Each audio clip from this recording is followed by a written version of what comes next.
Dobrodošli na još jedno buđenje, uživo buđenje srijedom. Ovo je Jennifer LeClaire, osnivačica globalnog pokreta Awakening Prayer Hubs i danas ćemo razgovarati o prepoznavanju demonskog uplitanja u vaš zagovor. Zato uđite. Prije nego što počnemo, želim vas podsjetiti da odgajam stražara, proročke zagovornike, molitvene ratnike sklone preporodu u narodima zemlje. Pridružite nam se službeno kako biste iskoristili našu dublju obuku, coaching u zajednici i još mnogo toga. Posjetite awakeningprayerhubs.com i pridružite se pokretu. Danas ćemo ponovno poučavati, a ja ću objasniti neke sadržaje iz moje molitve zagovornika. A ako nemate primjerak toga, možete ga nabaviti na mojoj web stranici jenniferleclaire.org, na Amazonu ili gdje god nađete knjige na internetu. Želim pročitati stih iz Svetog pisma i želim se moliti jer će vam ovo danas stvarno otvoriti oči. Želim pročitati Jakovljevu 1:6. Ali neka ište s čvrstom vjerom, bez ikakve sumnje ili oklijevanja, jer onaj koji sumnja sličan je nemirnom morskom valu, koji vjetar nosi i baca amo tamo. Dakle, Oče, u Isusovo ime, hoćeš li nam danas dati uši da čujemo? Pomozi nam razaznati ono što nismo vidjeli, glasove koje nismo prepoznali kao štetne za naš zagovor. Gospodine, daj nam uši da čujemo Tvoju riječ i pomozi nam da razumijemo Tvoje sveto pismo. U Isusovo ime, amen i amen. Krenimo odmah na stvar. Evo jednog od mnogih neprijatelja posrednika. Prozvat ću to i možda ćeš pomisliti da je to Jezabela, pa to bi bio valjan neprijatelj.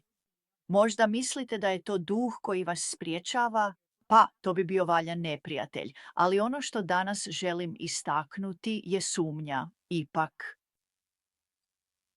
sumnjati. Sumnja je jedan od mnogih neprijatelja posrednika i to smrtonosan.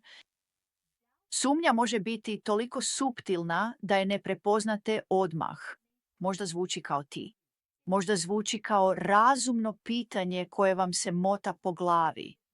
Ali ako ne prepoznate glas sumnje koji može doći iz vašeg srca, ali može doći i od demonskog duha. Naš Derek Prince je rekao da su demoni osobe bez tijela, a demoni imaju glas. Duh sumnje ima glas. A ako ne vjerujete u takve stvari, pa, žao mi je, ali istinite su. Neprijatelj je stvaran. On ima kadar demonskih sila koje služe njegovim ciljevima, a mnogi demoni izbacuju riječi sumnje na vašu dušu, pokušavajući vas izbaciti iz vjere. Znaš, prije mnogo godina napisala sam knjigu pod nazivom bez sumnje, vjera koja pobjeđuje svijet i bila sam kod Sida Rotha zbog te knjige koju su oni preimenovali u Vjera uvećana, tako su je nazvali. I u toj knjizi, dok sam je pisala, Duh Sveti mi je dao duboko otkrivenje. Rekao je, sumnja je vrata nevjerovanja. A Isus ne može djelovati u nevjerovanju, on djeluje u području vjere, ne sumnje, ne straha, ne brige, ne tjeskobe, ne nevjerovanja. Dakle, gdje postoji sumnja, vrlo ste blizu nevjerovanja. Pogledajmo sada definiciju sumnje. Sumnjati znači biti nesiguran u nešto ili vjerovati da nešto možda nije istina ili je vrlo, vrlo malo vjerojatno. Mi nikako ne smijemo sumnjati u Božju riječ.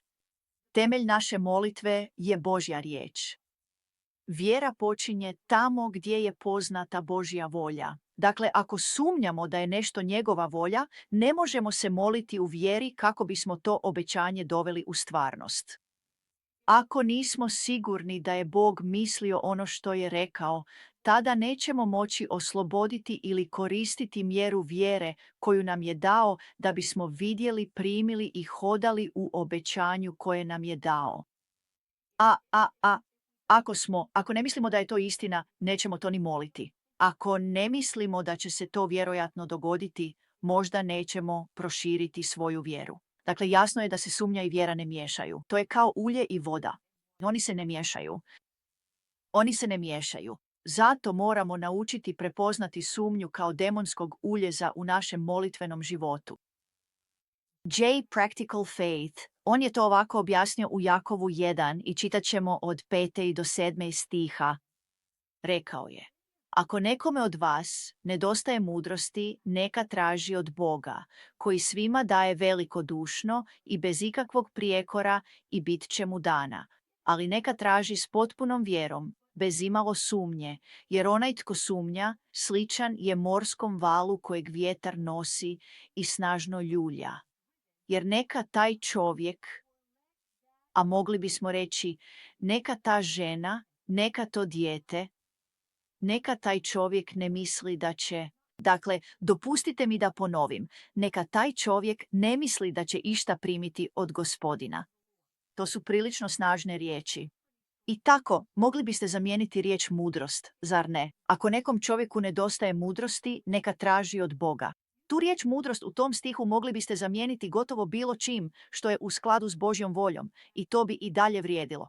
Ako nekom čovjeku nedostaje mir, neka traži od Boga. Ako nekom čovjeku nedostaje radost, neka traži od Boga. Ako nekom čovjeku nedostaje naklonost, neka traži od Boga. Ako nekom čovjeku nedostaje financija, neka traži od Boga. Ako nekom čovjeku nedostaje ozdravljenja, neka traži od Boga.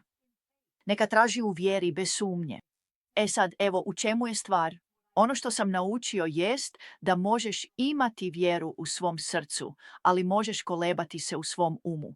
Možeš imati mir u svom srcu, a briga ti može pokušavati napasti pokušavati obnoviti tvoj pokušavati preuzeti tvoj Zato se moraš osloniti na svoj duh, a ne na svoj Gospodin mi je to jednom ovako rekao: izađi iz svoje glave i uđi u moje srce.